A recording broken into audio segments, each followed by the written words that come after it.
Well, it's my hope that you've had a great day just taking a look and talk of what is playing out in the country politically, the adjustments made by President William Ruto, as well as his commitment towards addressing the question of graft is what we have packed for you, and so much more right here on News Now.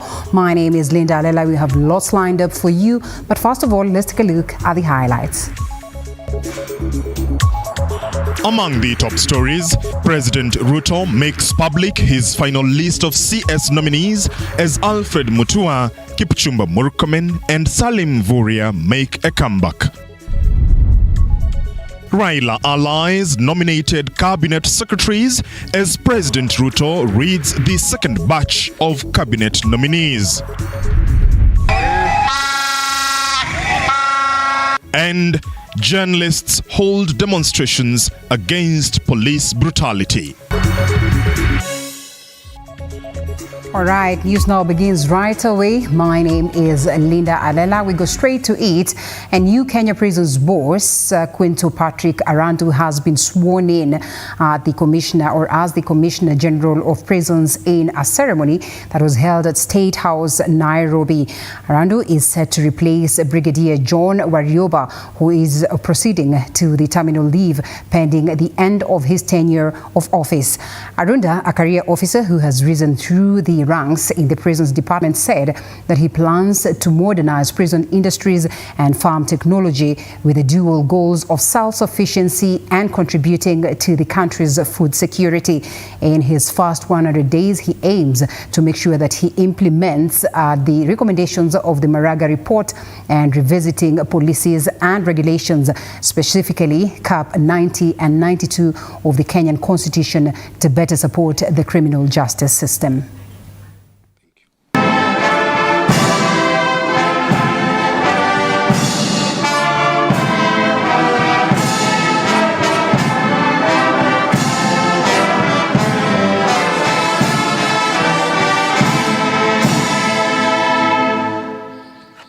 Congratulations to you, Commissioner General Mwiti,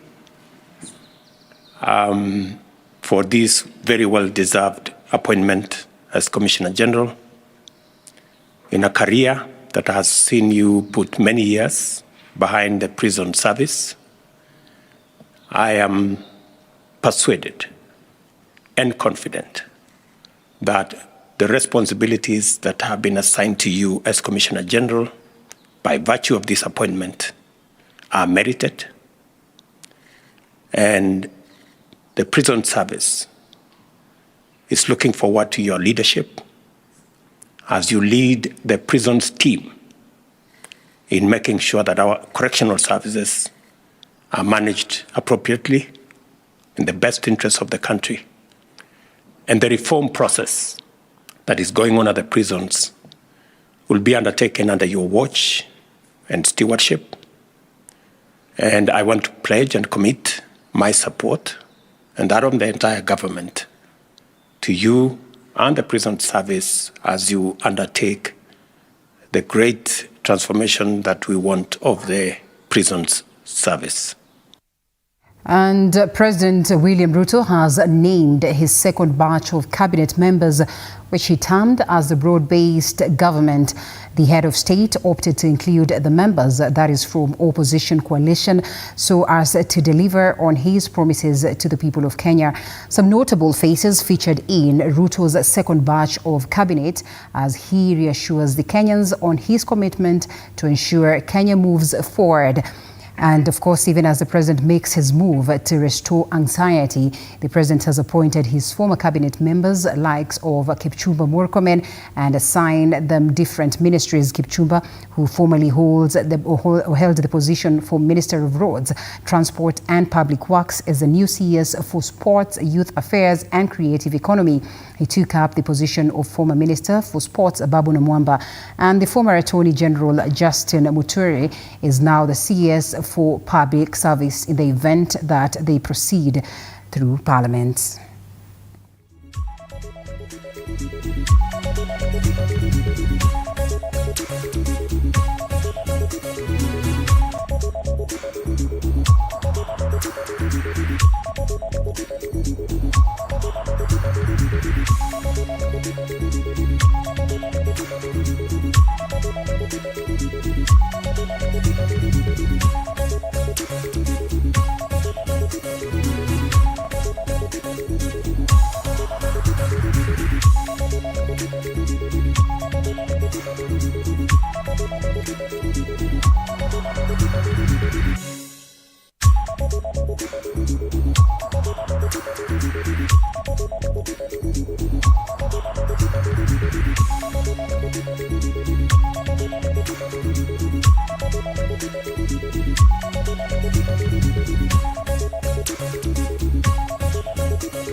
Away from State House, environmentalists in the country under the auspices of Climate Clock movement on Monday joined other environmental activists in 25 countries in coordinated global action that is to mark the annual Climate Emergency Day of a great significance as humanity now remain 4 years to prevent of global warming, following a global call to act in time and push for systemic changes that is to avert catastrophic climate impacts. Speaking during the historic moment that was marked in Nairobi and saw the Climate Clock countdown drop from 5 years to 4 years, the environmentalist called on the Kenyan government, insurance companies and banks to take necessary measures in curbing environmental pollution, demanding the investment for fossil fuels and investment in sustainable alternatives. Climate justice. When do we want it? Now, now. When do we want it? Now, now. When do we want it? Climate Clock Kenya team, it's time to fund our future. What do we mean by funding our future? We mean by sustainable funding of our future, not by commercializing our future for climate benefits in the name of climate change. We demand the end of fossil fuels. Fossil fuel is catastrophic to our environment.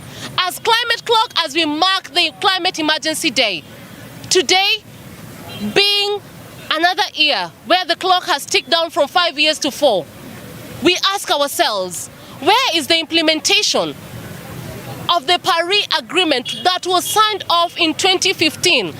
Pollution is getting more worse. Our catchments are dying because of climate change. It's high time for us to stay silent. We will keep on pushing till we get the solution. Our future has to be funded, and it's called to acting in time. We call the funders, the shell funders who are funding ECOP, to stop the funding because the future belongs to us. We want to achieve the 1.5 degrees Celsius, but the less emission is not there because our leaders are prioritizing profit at the expense of our lives. Let us know that there's a future that will need a world that is worth living in, a healthy life, and a healthy life means less fossil fuels. Well, a constant reminder that we should take care of our environment so that it takes care of us tomorrow. And we come back to some bits of politics where religious leaders in Teso, Busia County have called on Gen Zs, that is to allow the Kenya Kwanza government an opportunity to address their grievances. The clergy believe that the ongoing demonstrations have caused more havoc to lives and economy at large. Speaking at Katakwa Diocese, Bishop John Okunde challenged the youth, that is, to be realistic and reasonable, noting that the changes they are advocating for can be addressed overnight or cannot be addressed overnight. However, Okunde warned youth along the border from crossing over to join ongoing demonstrations in Uganda. Kuna jambo linapendezwa na wale wa viongozi wengine ambao wamekubali kwamba tuje viongozi wasemezane. Na pia rais pia na vijana wasemezane. And all along, hiyo ndio imekuwa msimamo wangu katika chochote ambacho akileti uwiano mzuri. So bilamu ni kwamba kama tu ni kuzungumziana, sisi pia kama vijana tukubali tushuke ili kwamba rais alivyoshuka kama rais tuweze kuona kwamba kiongozi wetu ameshuka, basi nasi pia tuweze kuzungumza na yeye. Yale ambayo tunamuomba kwamba akikubali kutupa na tunamuomba atupe, basi tutosheke ili kwamba serikali na nchi hii iendelee. So utaona kwamba sasa pengine utaenda nchi nyingine, sheria za nchi hazijali kwamba wewe ni nani na utaumizwa bure. So nani atakutetea? So naomba kwamba hivyo haingekuwa vizuri kwa vijana wa Kenya kupatikana Uganda. Mimi nasiungi mkono na sitataka hiyo iendelee kufanyika. Sisi kama kanisa, kazi yetu tupeana mwelekeo. Na kazi yetu yawe magumu ya mepesi, tunabaki kama kanisa kupeana mwelekeo. As journalists, demos against brutality and censorship continue. Journalists in Kiambu County held prayers at the home of Catherine Wanjeri Kariuki, a Medimax journalist who was shot 3 times by a rogue police officer while covering the anti-government demonstrations last week in Nakuru County. Speaking at her home in Gengu Village, Kiambu Town, Catherine Wanjeri called upon the Office of Director of Public Prosecutions to expedite prosecution of the officer who shot her, citing that he is well known. Nonetheless, journalists in solidarity petitioned Independent Police Oversight Authority (IPOR) to act swiftly and bring to book all the police officers involved in the journalist's assault. Would not say that I'm a liability to them, but I feel as a liability to them because I've been working. But now I'm under the care of my parents, and it's not have been an easy journey. But I believe and I hope that whatever has been happening and whatever truth that we need as journalists is going to transpire and is going to come out as soon as possible. Pick down the line, as I would say. All I can see is promises from IPOA and ODPP. The ODPP had released a statement yesterday talking about they are going on with the investigation of my case, something that is very unfortunate because the police officer, the rogue police officer, is very well known. It's someone that if they wanted to name and shame that police officer, it's something that would have taken less than 24 hours. Mpeleka hospitali na kwa kini vile hawezi fika upo, naita daktari anakuja kumutibu kila siku hapa nyumbani. Catherine niko na kazi ngumu kwake juu hata sijawahi ona mtu yoyote ametoka kwa upande wa serikali kuja ati tujadiliane naye kuhusu vile aliyopata. Ngumu juu Wanjeri ndiye ananisaidianga hapa nyumbani. Kama ni daily brand anatupatia. Sasa sioni mtu wa kunisaidia. In the same breath, journalists in Bomet County on Wednesday joined their colleagues from across the country in the streets to advocate for freedom of press and express their disappointment in the way journalists have been handled recently when covering the ongoing nationwide protests. And led by Bomet County's Press Club chairperson, that is Eric Makiche, the journalists demanded justice for the Nakuru-based K24 reporter Catherine Wanjeri, who was recently shot while reporting on protests, saying that it was truly disheartening since she was in the line of duty. Furthermore, the journalists expressed their frustrations with the political class who have remained silent in the wake of police brutality against the journalists.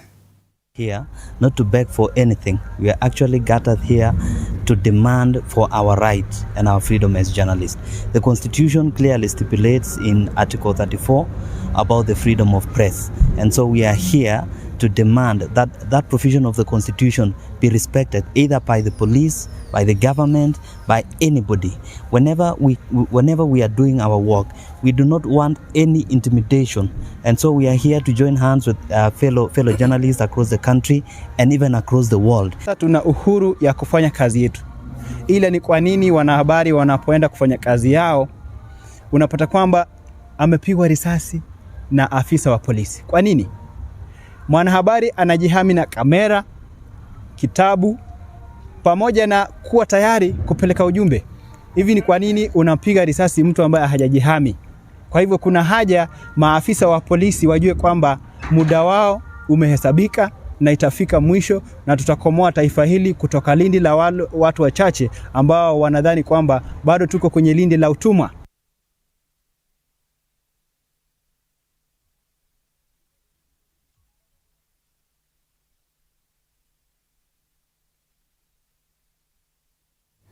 All right, away from that and back to, of course, the president's address this afternoon or this day, where after a series of unrest due to demonstrations, President William Ruto has finally decided to name his cabinet members this afternoon, which included members from the opposition coalition. The head of state made his announcement at State House a few minutes ago, where President Ruto called the new government a visionary partnership for the radical transformation of Kenya, and thanked those who had consulted on its formation for the historic gesture of their patriotism. I have now forwarded the name of John Mbadi Ngongo to the Ministry of National Treasury and Economic Planning,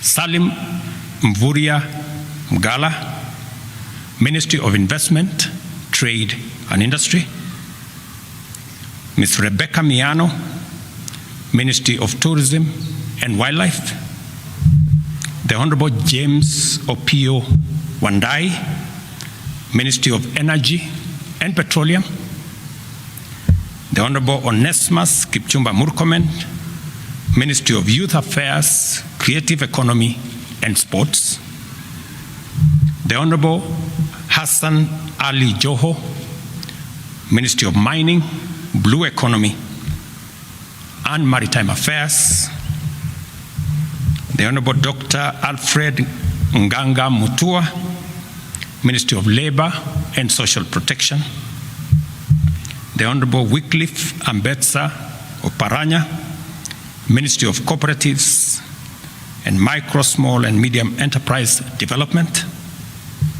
the Honorable Justin Bidan Njoka Muturi, Ministry of Public Service and Human Capital Development, Madam Stella Soy Langat, Ministry of Gender, Culture, Arts and Heritage. I am still working on the other pending nominees. Well, we continue gathering reactions from across the country as to that, to prepare some more details in relation to it later on. And now, Kilifi Governor Gideon Mung'aru has apologized for faulty dialysis machines reported at Malindi and Kilifi County referral hospitals. Mung'aru has said that the problem was caused by faulty water purifying pipes and has now assured that all patients that normalcy has been restored, stating that they had been fixed. Further, the governor has said that his administration is coming up with measures to ensure smooth supply of drugs in all health facilities.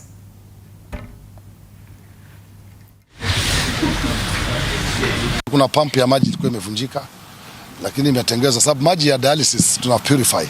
We don't use the tap water. So hiyo pump ilikuwa imevunjika, ndio kwa na hiyo crisis, lakini zote Malindi na hapa zinafanya. Nimeenda kuangalia na tunaangalia pale mahali tutaweka another 10 beds in the next 90 days. So we'll have 14 beds in Kilifi. Na Malindi pia tutaongeza. So we have enough. Sababu tuko na wagonjwa wengi wa kusafishwa figo. So we need to get more facilities. Na hivi tu hatu kununua. We got this through the Hungarian embassy. I spoke with the ambassador when he visited, and we agreed these are all placement. Hakuna shilingi account tumetumia. It does not mean we don't take care of them. Lakini kuna watu wanele Kasumba. When I came to this count, there was only one bed ya dialysis, which was bought by the previous government.